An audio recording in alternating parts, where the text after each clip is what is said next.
Elizabeth, my eldest son's wife, nodded in agreement with the other's words, a gesture that made my heart sink. The realization that they despised me was crushing. What had I done to warrant such disdain? Hadn't I simply been fulfilling my role as a mother and mother-in-law? Where had I gone astray? Why was there so much animosity directed at me? Being told I couldn't attend their wedding felt like a stark indication of how serious the situation was, but I couldn't think of anything I might have done to deserve this. My husband is equally perplexed. It's beyond comprehension, after all the love and effort we've put into raising our children, to be treated this way. The disrespect from our son is unimaginable. I need to make them understand the pain of neglecting a mother. They will face the consequences of their actions. My name is Helen, and I am a 55-year-old homemaker. We have 2 sons. Our eldest, Michael, is a successful professional in the city, earning a significant salary as an elite. Our younger son, David, is quieter and prefers more delicate tasks, so he works at a local manufacturing factory. Although the boys used to get along well in their younger years, their relationship changed drastically as they grew older. Michael began to harbor a deep-seated resentment toward David, belittling him in front of us and even bullying him at school. Despite our repeated efforts to correct Michael's behavior, his attitude toward David remained unchanged. Now, with Michael's upcoming marriage, we received a message from him that his fiancée, Elizabeth, who works at the same company as he does, wanted to meet us. Michael had arranged a dinner for us to get acquainted with her. This news brought us some relief as we saw it as a chance to finally see our son off properly. Although Michael insisted that David should not attend, David himself was indifferent, saying, "It's easier for me that way." So my husband and I decided to get him a souvenir on our way back. When the day of the dinner arrived, we were led to an upscale restaurant where a private room had been reserved. As we entered the room, we found Michael and Elizabeth already seated, with Elizabeth exuding a strong presence. "You're late, Mom and Dad," Michael remarked. "Sorry, dear, we got a bit lost in this unfamiliar area," I said, trying to smooth over the situation. "Don't embarrass me too much," Michael replied, his tone sharp.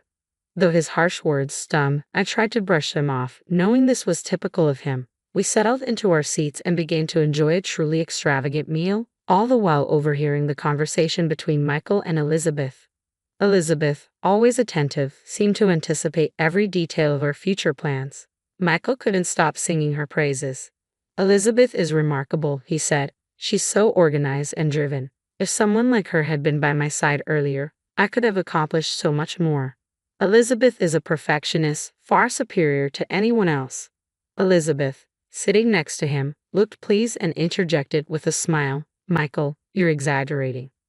Michael seemed utterly infatuated with Elizabeth, his admiration for her, and himself, overflowing. "I'd love to hear more about how you 2 met and what brought you together," I suggested, hoping for some insight, but Michael dismissed my request with a curt, "Instead of focusing on a boring story, I'd rather you appreciate Elizabeth's qualities."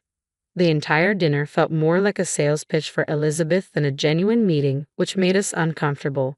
My husband also appeared uneasy, and I was relieved we hadn't brought David along.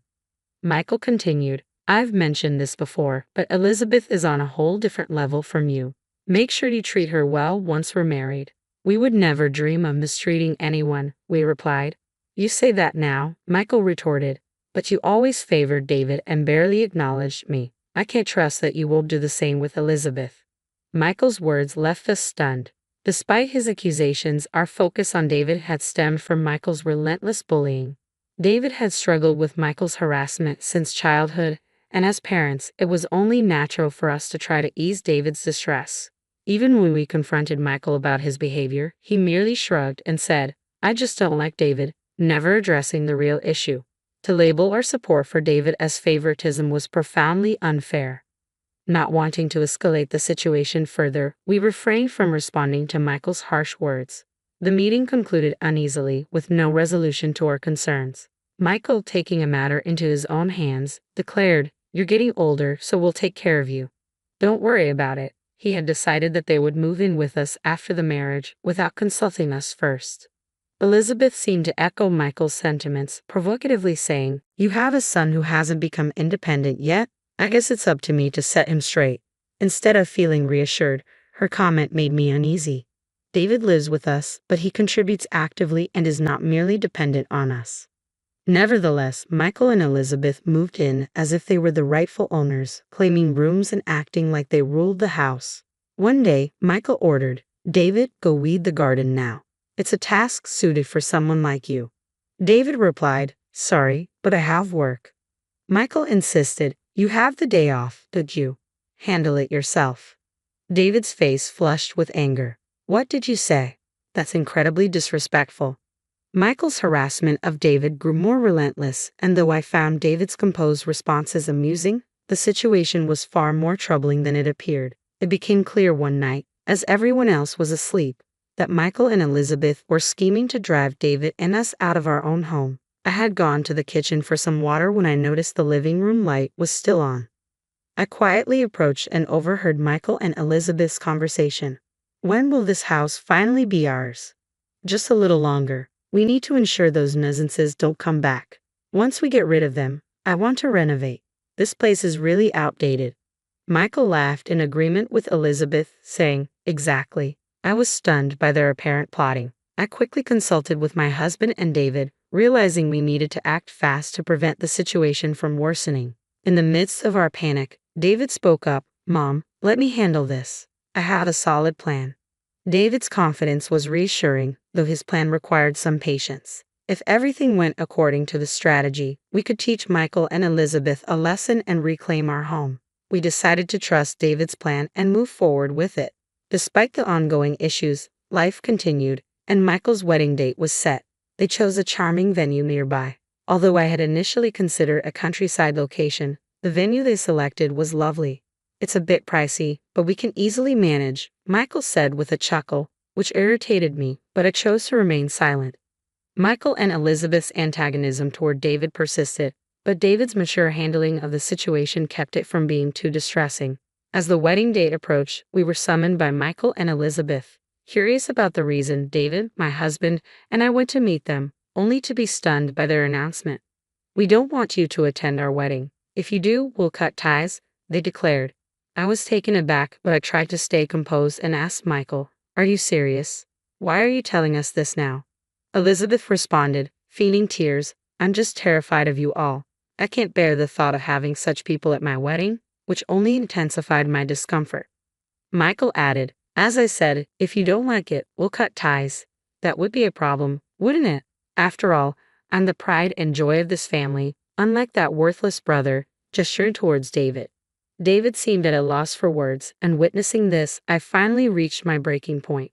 "Michael, that's enough. You've always looked down on David," I said, my patience wearing thin. "Why do you treat him this way? He's your brother. Stop mistreating him," I demanded. Michael and Elizabeth's hostility quickly shifted toward me.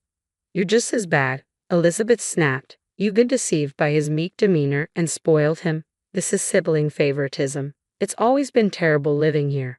"That's because you've constantly bullied David," I countered. "That's just an excuse," Michael retorted. "You simply couldn't resist favoring David, could you?" No matter how many times I said no, Michael refused to listen, and we couldn't have a rational conversation. Why won't he hear me out, especially when all of this stems from his own actions? Why can't he reflect on his behavior? Despite everything, Michael is still my son, and I always thought I had to support him properly. But now, I've reached my limit. In that moment, I decided to let go. "Fine, we won't attend your wedding," I declared, indifferent to the consequences. David and my husband were taken aback by my response, but Michael and Elizabeth seemed quite pleased. "Are you sure about this? You might end up regretting it," Michael asked, a hint of satisfaction in his voice. "Regret? There's no way a wedding would be perfect with nuisances like you there," I said, a hint of finality in my tone. Michael and Elizabeth laughed, but we felt a sense of relief. There was no need to attend their wedding and subject ourselves to further unpleasantness. In the end, our family decided to skip the wedding. We hadn't even received invitations, so going to the venue would have been pointless. Michael seemed pleased, but he was unaware of the implications of our decision. Reflecting on David's plan made me smile. After Michael and Elizabeth's wedding went off without a hitch, they continued to stay in our house as initially planned. Their workplace was moving closer, making them busier than ever. Once their job transfers were complete and they had their first day at work, they returned home in a state of panic and called for David. "David, what's going on here?" they demanded, confronting him for answers.